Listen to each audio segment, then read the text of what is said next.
First of all, thanks for coming out, everybody, to talk about support and SLAs and how to build that into a SaaS vendor's product offering. I'd love to start just by hearing a little bit about your current company, PagerDuty Gainsight, and maybe you can talk about VMware from your past experience, like what you're offering at a really high level. Do you have different tiers of support, and are you offering special packages for enterprise customers right now? Sure.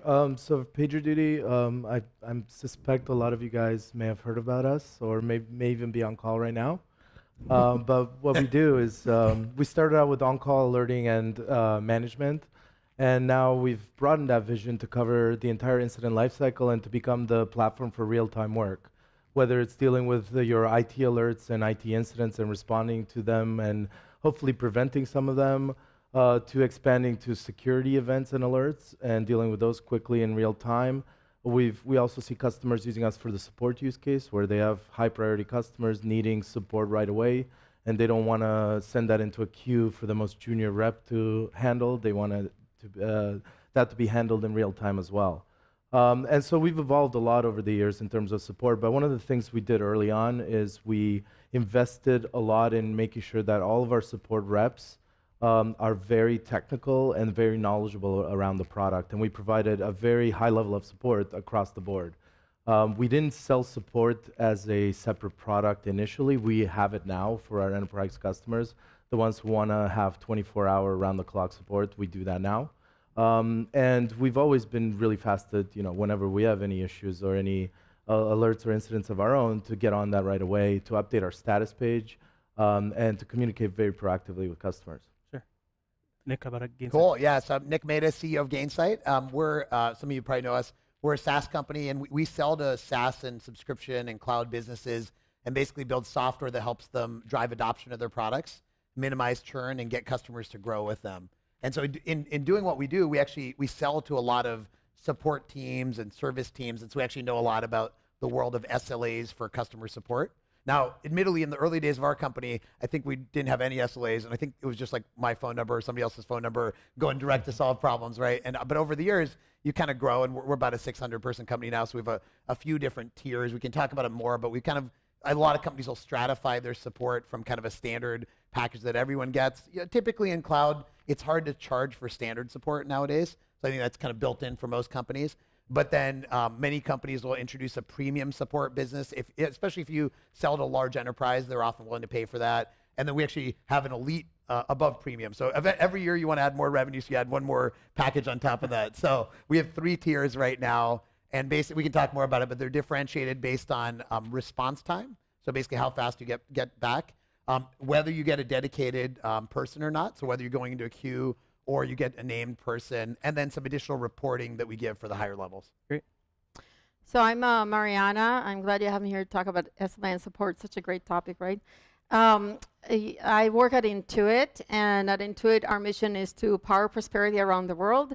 But you probably know us from products like TurboTax and QuickBooks, and we serve consumers, small businesses, and self-employed. Anyway, but in my background, I actually worked at quite a few infrastructure companies, more significantly at VMware and at Docker.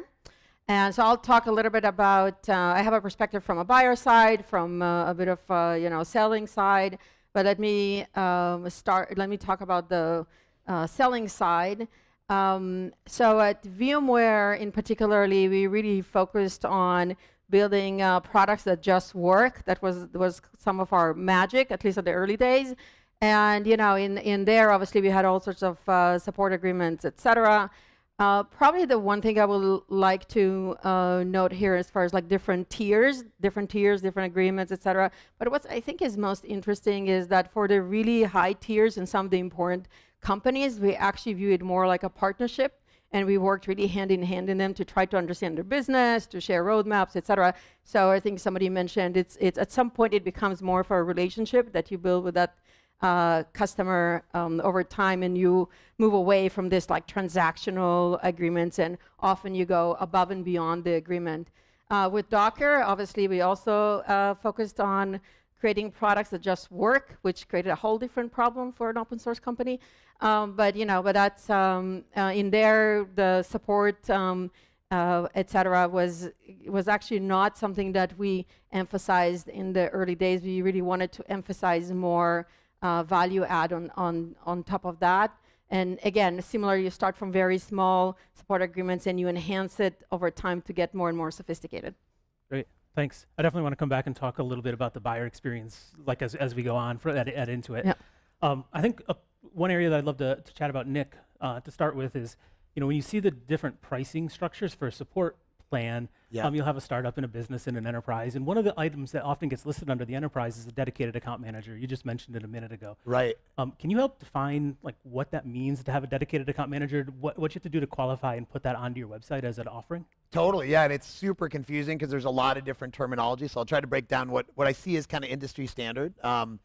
You'll hear a lot of different terms. So like one term you'll hear is you'll have account managers, and then you'll have technical account managers, and then you'll have name support engineer or different terminology like that. So try to break it down. Typically what people find is there's the kind of reactive and there's a proactive, right? Just the way to think about it very simplistically. So reactive is customer has an issue and they want you to fix it. Proactive is the vendors trying to think about that customer. So in the reactive world, they call into support typically, right?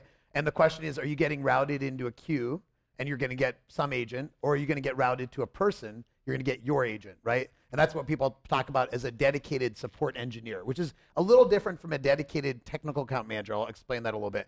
So dedicated support engineer, I'm going to get Steve or Sally. I'm not just going to get a Zendesk queue or a Salesforce queue or whatever, right? That's the core thing. Typically people charge for going from that queue to getting a dedicated person. And that dedicated person, the benefit to the customer is they know my environment, so if there's an issue, they know the last issue, and they know how they fit together, right? And that's usually very valuable for large customers. Now, people use that term dedicated liberally. I think sometimes the customer thinks that person's just working on my account, dedicated, but really what they mean is just they're dedicated, they're hardworking, right? So they're different definitions of the word dedicated.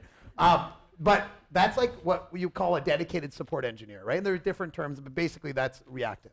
Then there's proactive, dedicated technical account manager. So the subtle difference is I'm a company using VMware, I'm using Splunk or some very enterprise-wide infrastructure.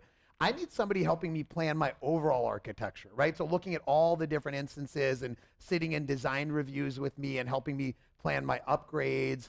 And often you can sell that on top of the dedicated support engineer. So the dedicated support engineer you might call a premier support package, so there's basic and premier.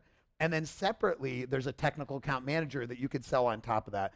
Most companies don't get to that technical account manager until they're a couple hundred employees or in that range. But that's something that you can know about, really make your customers a lot more successful.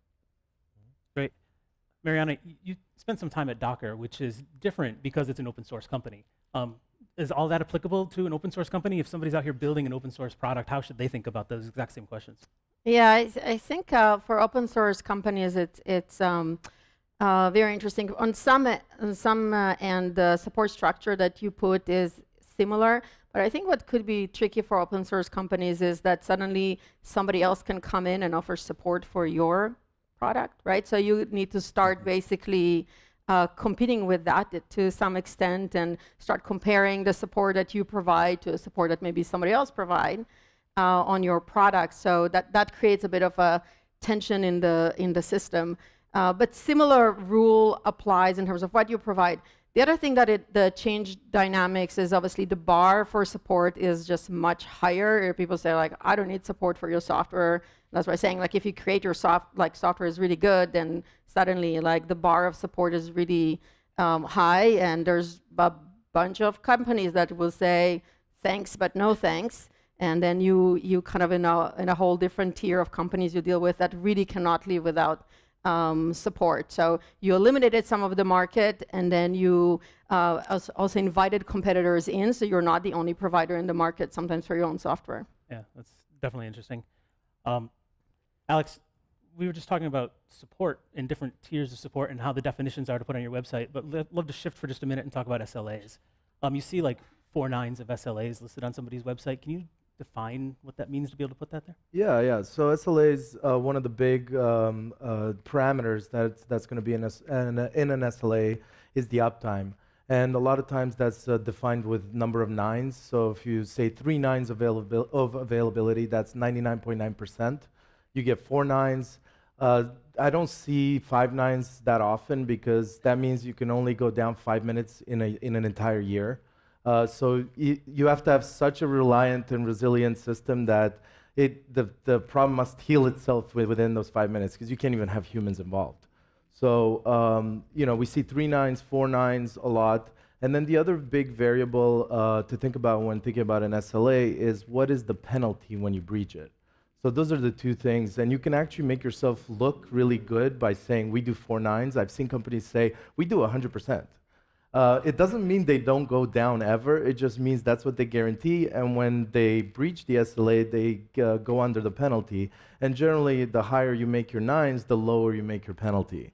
What we've noticed, being in business for 9 years now, is that customers care about SLAs, especially enterprise customers, but it's more of a check the checkbox thing. It's more of a feel good, hey, this company has a guarantee. Oftentimes, in practice, it's about, hey, is the service generally reliable? Does it work when I need it to?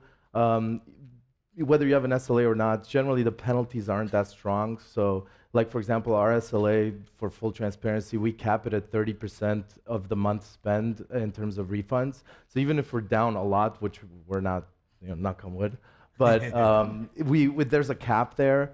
And each incident is 10% of your monthly bill, up to 30%. And we've seen SLAs from other companies like Splunk that are just very watered down. Like they could be down for like days, and they only return like 2 or 3% of your monthly bills. So the penalty is really watered down, and it's the checkbox thing.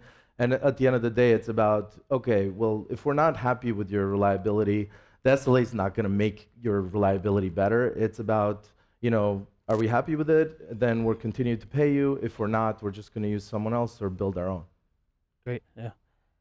Marianna, at Intuit, and just from the enterprise buyer experience, is the SLA always just check a checkbox and you trust the numbers that they're telling you, or how do you validate that when you're doing due diligence on a new vendor? Actually, when we're looking to buy software, we look at a variety of things, and I will also note that there's actually a difference if you buy something on-prem or if you buy it in the cloud. And on-prem, you have more around like, you're going to get the support and the response and things like that. Where in the cloud, you're looking more on like performance, availability, and quality. So we actually not just look at are you down or up, but how do you perform, what's your performance number, et cetera. Just like as I mentioned, we actually, yes, they're in agreement. There's like refunds, but we don't care about those because for us, the damage to our image and the damage to our customers is far greater. So we're not really after the savings that we got a refund, but more is it's like, that you damage our reputation and we will not be happy with that. So, so we will look at a variety of things in that. We also look way beyond that in that the previous talk was about security. Security is a big deal for us, and we will actually test your software. And I know I can go a little bit more in detail if this is a good point in time, but we take it so seriously. By the way, any TurboTax users here? Yeah? Okay, good. Well, we store a lot of data for actually a very large part of the that's consumers in the US, and we feel like there's a great responsibility. So we take security as a really big deal. And we actually have teams that inside Intuit that we call the red team and the blue team that will actually on an ongoing basis attack our software. And so we like attack ourselves all the time, and we have what we call war machines, and we do all these like crazy stuff. And again, I can talk more in detail about that. But when we get new software, often we will say we will turn our war machine on you just to see if you're gonna withstand our attacks, and that will be part of the criteria. And if you don't meet that, we will say, like, go fix that and let's talk again, or whatever that is. And another thing that the previous talker mentioned is compliance is more and more of a topic. For example, with GDPR, we have some obligations to customers to be able to retrieve the data and delete the data. So you'll have to kind of comply with that as well. So we look for a variety of compliance things. So there's actually a way more than just like the, are you up or down? There's a variety of things we're going to look at. Yeah, that's part of that. Yeah, and just to interrupt a little bit, we are our own SLA. The first initial part of it is actually not an up or down thing. It is, are we delivering notifications on time or not? So our SLA is centered around where we guarantee that all of your notifications are going to be delivered within 5 minutes. So almost like 100% of notifications within 5 minutes. So the main parameter is the 5 minutes. And then we've more recently added another SLA around, is the website available? And that's that one we measure in terms of nines. One other thing I'd add in, just as thinking about SLAs, is the if you're building in the cloud, which most people are, your infrastructure is obviously dependent on the cloud infrastructure, right? And most of the cloud infrastructure providers don't actually provide significant SLAs. So one of the challenges we've always found is signing up to an enterprise customer SLA around infrastructure, not around support, but infrastructure, and not being able to hold our downstream provider up to that. That's actually a big challenge, I think, in the cloud these days. So a lot of enterprises will ask for the moon, but it's hard to sign up for it. One thing I've found, though, is a lot of times they'll ask, the procurement department will throw an SLA at you, and frankly, I think most of the time you can not actually agree to a big SLA and just use your standard one. Mm-hmm. Yeah. How do you deal with that, with like upstream providers that are out of your control that might go down, that violate your SLAs, but there's nothing you can do about it? Yeah, I don't think there's a great answer to this one. Like when Amazon goes down, like I mean, the funny thing is when Amazon had some of you probably remember the outage related to Dyn, their DNS provider. I think everyone went down in the whole world, and I remember calling our customers, and they were like, "Yeah, we're down too. It's no big deal," right? Like everyone in the world was down at the same time. So I actually think there's an interesting thing where when the mainstream cloud providers go down, I think people are a little more understanding because they're likely down too. But I don't know, other thoughts on that? Yeah, I mean, at the end of the day, you're going to use these providers, and we look at their track record. Like when 5-6 years ago, Amazon had 1 or 2 outages that were significant, but these days their track record is pretty solid. Right. And we also have some usage in Azure as well. So we are multi-cloud because we need to have such high reliability. So there's other ways to design for failure and to have workloads in multiple clouds if you really need to have those really high availability. To add something, often we will look at what we call a blast radius. So for example, you can imagine that around April 15th, we have really good setup to make sure that nothing goes down. But for other things that maybe they don't quite impact a lot of the system or whatever, like we are a little bit more nuanced. We understand that not software is equal and it might fit in different places in our, let's say, development cycle or even in our production, or we might sometimes have our own redundancy, like sometimes we'll have 2 systems that do the same thing. So in there we can tolerate a bit more of an error rate. So like a lot of it is nuance. It's not like you have one number and you just go with that. You just kind of look at where it fits in the system and particularly how it's going to impact your customer. Yeah, and there's something to be said also about the tier of component or service that you're providing. Like for us, notification delivery is one of the core things we do, so that's a tier 1 component. But for example, if you're looking at one of our analytics products, where maybe we're okay if the data is not up to date to the hour. If we can fall a little behind, then that's not a tier 1 component for us. So we don't provide the same SLA there. So it's, to your point, it's a nuanced thing where you have to look at the component, you have to look at the customer requirements, and you have to figure out what can you guarantee there versus what is the customer more okay with if it's not perfect or it's a little bit degraded. One other final thing I'd make on the SLA area, which I think if you're a startup might be challenging, actually for everyone it's challenging, is there's the SLAs, but then inside a contract there's the liability that you have, right? Which is slightly different because not just about uptime, but it's about what can your customer hold you responsible for. I think this is one of the most complex areas in selling to the enterprise. It's called limitation of liability, if you don't know what that is. And basically, what's the limit on how much they could sue you for in the case of a data breach or data theft or revealing confidential information? And like getting that right is a real challenge because honestly, most enterprises will say we want unlimited liability. That's their starting point. We want unlimited liability so we can sue you for anything. But you'll be able to negotiate some limit. It could be like 2 years of our service contract. Like if we pay you $100,000 a year, that's $200,000, or it could be up to $1 million or whatever. So that's another thing to think about.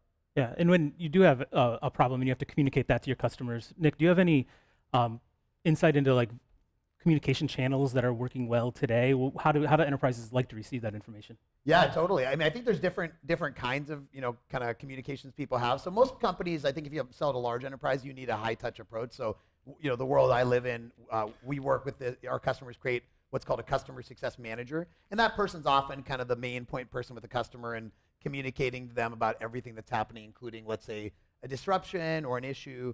And then often, if you've signed up for an SLA around support, for example, in the customer support world, it might be we need to respond to every severity 1 ticket within this period of time. Let's say it's 30 minutes, right?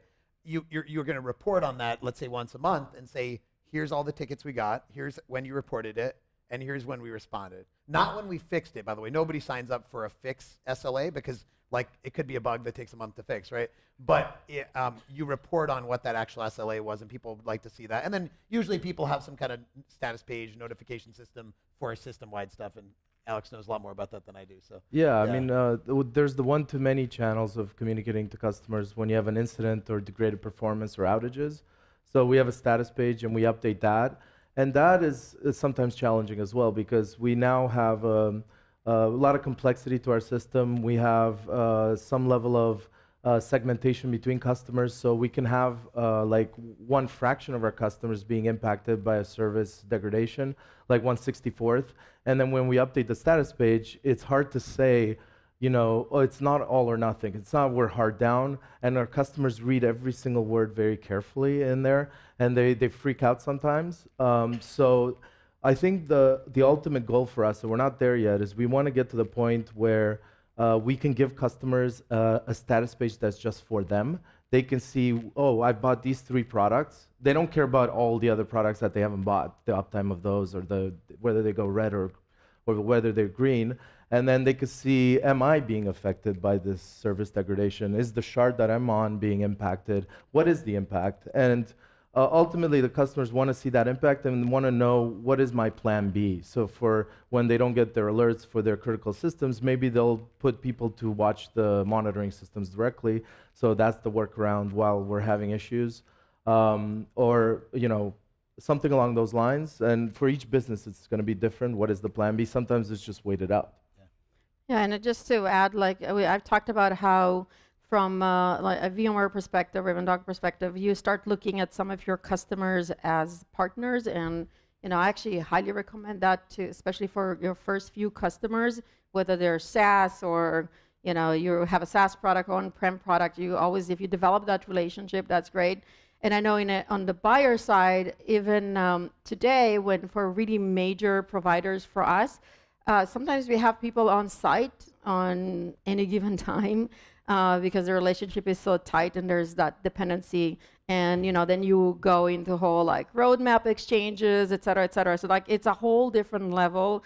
You have the agreement, but for the most part you really leave it aside and you partner at a much different level. And again, my recommendation for your first few strategic customers, that's always a good idea to develop a bit of a relationship that they can also be highly referenceable. Yeah, and just to add to that, what we've done for some of our really big customers is we've set up a Slack channel that's dedicated just for them with our customer success representative and the sales rep in there, always talking to the customer on new features that we release, but also when we have incidents, proactively letting them know about it so that it's not a surprise, so that their boss doesn't yell at them, that kind of thing.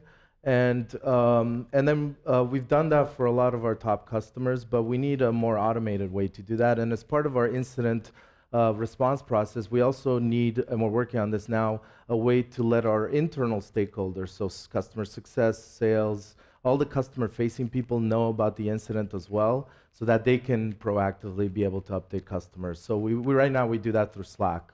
We have an internal incident updates channel for all of our internal incidents.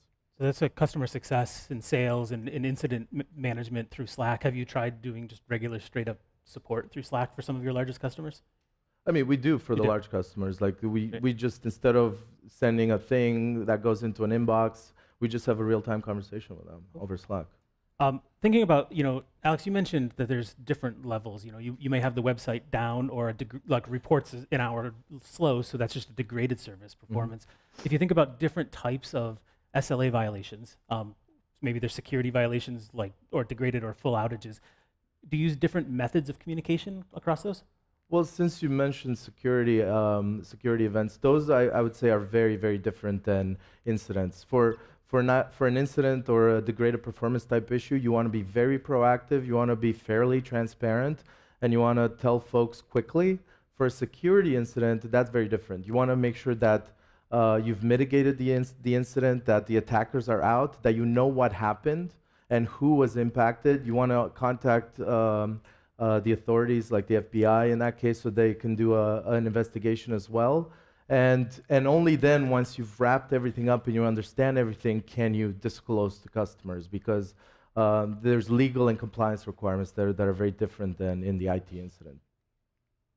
Cool. Marianna, at Intuit, from the experience of buying from software vendors, do you ever end up saying like, hey, I'm on this side of the plan, right? I'm buying from the enterprise plan, but it's not every enterprise is going to want the same SLAs and the same support agreements, and so you're going to ask for specific customizations to that? Yeah, totally. In fact, we start from our own paper, so we have our own SLA agreement, and we'll start from that. And like you were saying, listen, we're not like somebody we're like trying to squeeze our everybody we're buying. So we're really looking for like a good outcome for everybody, and so if you come in and say no, I have my paper, sure, we might go with that. It just prolongs the process much. So that's something to consider when you work with some companies. Sure, you can squeeze them to do on your paper, but you're just prolonging the process, and you're starting from that point of view. So, but we have our own paper, we have our own agreement. Like I said, we have anywhere from liability to what we expect in terms of response, what we expect in terms of fixing, what we expect in terms of availability, what we expect in terms of security. And then in terms of regulations and other things. And this also comes up on the heels of a process where we actually going to go and try to understand your product and your architecture quite a bit before we even, again, depending on the product, we come to that stage. So it comes after like much understanding, and after we have that understanding, we again might have extra things in the SLA, maybe things that we expect for you to do in a certain amount of time after we decided to purchase the product. Yeah, be prepared when you send, if you haven't done an enterprise agreement before, you send your agreement over in a Word document, it's going to come back all red from the other side, and there's going to be a back and forth usually. And actually, your point's valid that if you want to optimize for standardization, using your own paper is great, but if you want to optimize for speed, sometimes using the client's paper is good. So what types of customizations, like specifically, do you have any examples of ones that you've gone through recently that you can share? Yeah, like for example, we can get very, very specific right now around GDPR. Sometimes we will ask for our own dedicated instance. So an example would be so this is not GDPR related. It was like the first thing is like GDPR. We could be very, very specific because we might have some commitments to our customers, and then we want you to be within that framework. But in a case of your own instance, so you might have a SaaS offering, but again, we might think that the exposure of that, or the way it's structured, or the architecture is not secure enough, or maybe not performant enough, or maybe we're like one of your first big customers and we're gonna overload your system and we're like not confident. So often we will ask for like, well, you need to start scaling it this way, or we wanna actually have our own instance, and we would like you to support on our own instance. So things like that we will actually ask during the negotiation process, and then we'll go into the SLA in that that's our expectation. You have your own dedicated instance. We have our own dedicated instance. You have this kind of response time. We have this kind of parameters around it. Like I said, once in a while we're gonna turn our war machines, like our security beasts, at you to test your software, and that will be maybe a part of something we tell you in advance. And then how fast you're gonna, if they find something, how fast we want you to respond specifically. So this would be, maybe it's not like what you considered like a security threat before, but we found this threat, we considered a threat for us. We want specific response for us on this thing. One other thing I'd add in on this is I think as a vendor, you can often charge for this. So you can have an enterprise tier where you get, dedicated instance or IP whitelisting or custom vanity URL or, dedicated mail routing and things like that. And you can often actually, honestly, like significantly increase the ASP for average selling price for customers in that type of tier. So. Yeah, when the enterprise customer is asking for that, they're expecting to pay. Yeah, I'm not saying you should charge Intuit more. I'm saying No, not don't charge for Intuit more. others, Charge by the other way. large enterprise Don't customers listen to more. him. Yeah, They exactly. don't charge us less than others. Yeah. So we've been talking about support and SLAs and how to position it and how to put these numbers on it. I'd love to talk about how you actually suggest, Nick. We can start with support, like quantifying, measuring, and reporting on the effectiveness of an account manager program. If you sell that dedicated account manager, how do you show the value? Yeah, totally. There's multiple tiers like we talked about. There's kind of the basic support rep, right? Then there's kind of the dedicated support rep, right? And so the value largely is actually the relationship. So what you want to do is you want to report on, that person should be reporting to the client on a regular basis on the cases they worked on, what the response time was. But a lot of it's actually the interaction they have with that person. So frankly, a lot of people will renew that dedicated support purely because they enjoy working with that person, right? So that's like one tier. Then you've got like a customer success manager who's kind of proactively working with that client. And sometimes you can charge for that. And I mentioned a technical account manager. There, what you're trying to do is really show the business value. So that's a whole nother conference we can have on that, which we do on customer success, which is all about showing the customer the ROI from your product. What's the value they're getting? What's the money they're saving? The money revenue they're driving? And there's a whole discipline around customer success management that can talk a lot more about that. Yeah, I think you'd agree to this, but one of the big things that customer success can drive in an account is they're going to be the trusted advisor for that customer. Totally. And they can drive upsell, not because they have a quota, but because they recommend, they show new features, they show new products that you have. They say, these might solve your problem. So they genuinely are there to help, not to sell. And they're not quoted. They're not incentivized to sell. They're just there to increase the customer satisfaction for those accounts. Right, exactly. In fact, I think it's not secret that companies like Amazon, they will actually be incented to help you save, right? Which is kind of sounds counterintuitive, but like it actually works really well for a customer because you're like, oh yeah, you're on my side. Cool. Alex, on the SLA side, do you have any tools or tips for somebody who says, great, I want to be able to put 3 nines or 4 nines on my website for uptime, and I've defined this SLA. How do you measure that, and how do you report on that to your customers? Yeah, it's a great question. So generally, the standard I've seen with SLAs is there's not honestly a ton of transparency around them. Like you don't publish your uptime. I haven't seen too many companies do that. And when you do have an SLA violation, when you do have an incident or an outage, the onus of the SLA is on the customer to call in and say, hey, there was a breach. If they don't call in, nothing happened. This is the standard that everyone kind of adheres to. Now, at the same time, you should have systems internally to monitor your own uptime. We use Datadog, we use New Relic, we use a few different tools like that. What I've seen more lately in the industry is better traceability tools, things like Lightstep, or there's a few open source projects around that. We're looking into those because one of the things that we can't quite do today, but we want to, is be able to tell in real time which customers are being impacted by an incident or degraded performance. We can always tell after the fact, after we do an analysis and after we conduct a postmortem, but it would be really advantageous to be able to tell that in real time and then broadcast that to folks internally so that they can communicate to their own high-value customers and let them know, hey, you're actually impacted right now versus you're not, you're okay.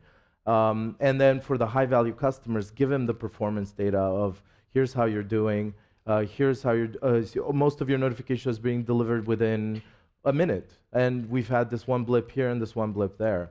Because again, the status page is kind of this course level thing. You can't really tell what's going on. It's all or nothing for all customers.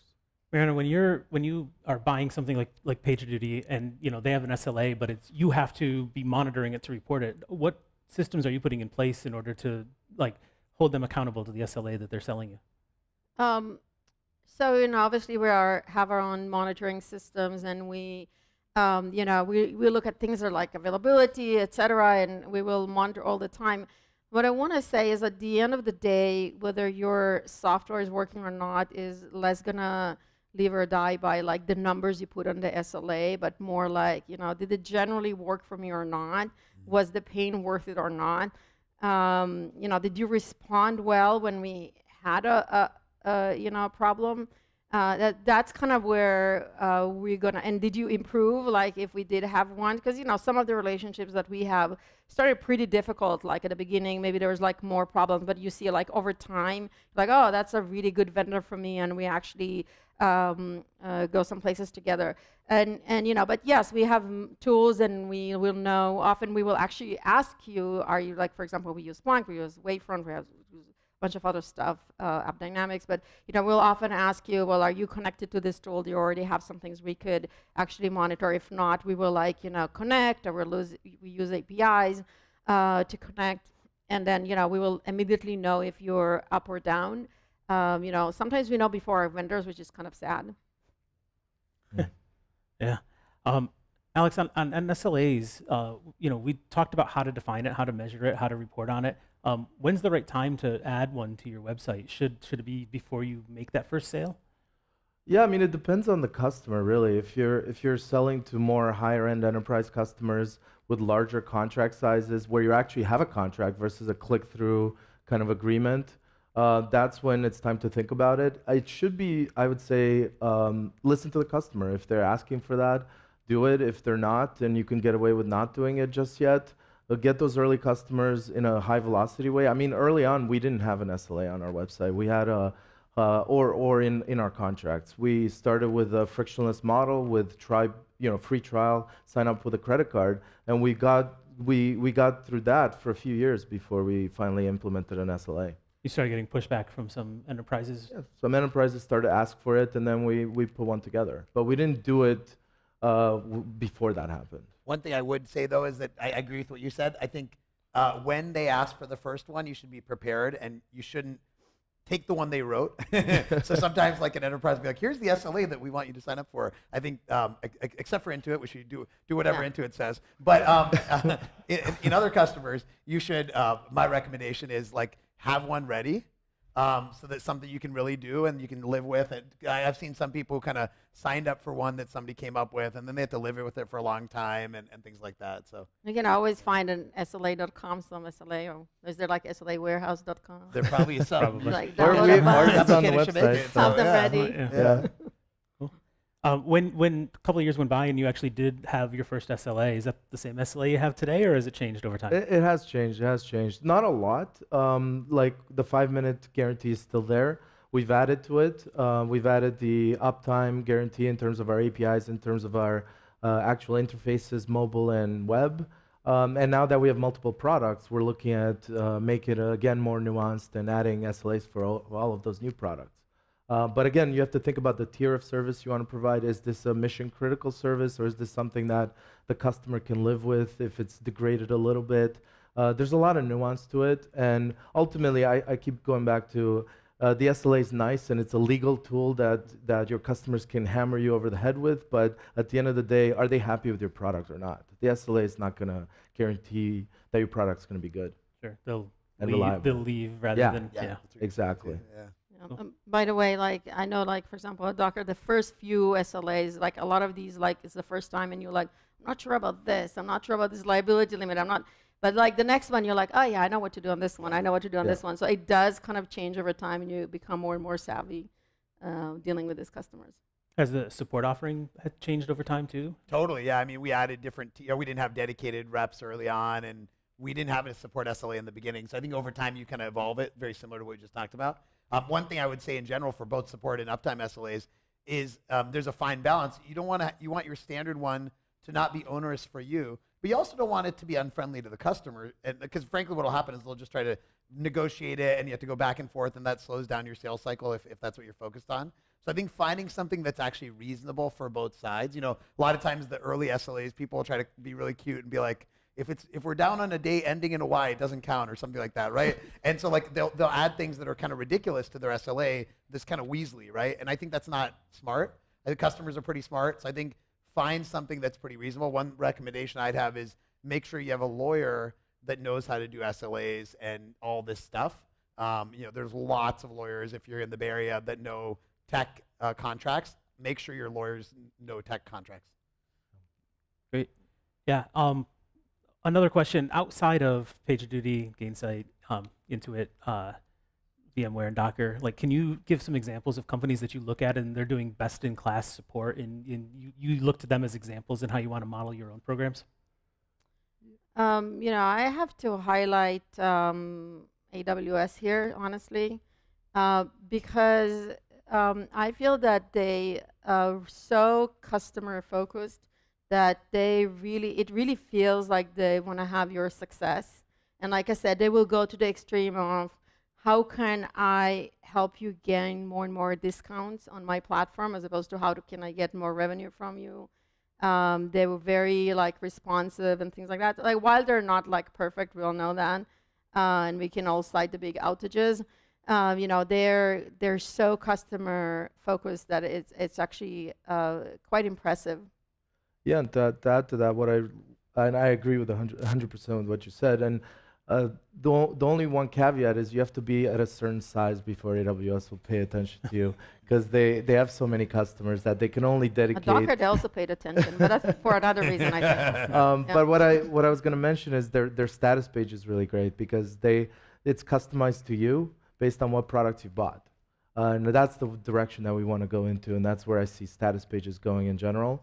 And the other one that comes to mind is Slack, just based on their fair use pricing, where if you have a user on Slack that never logs in an entire month, they will actually refund the money for the entire month. So they've done a pretty cool, innovative, I guess it's more of a pricing thing than an SLA thing.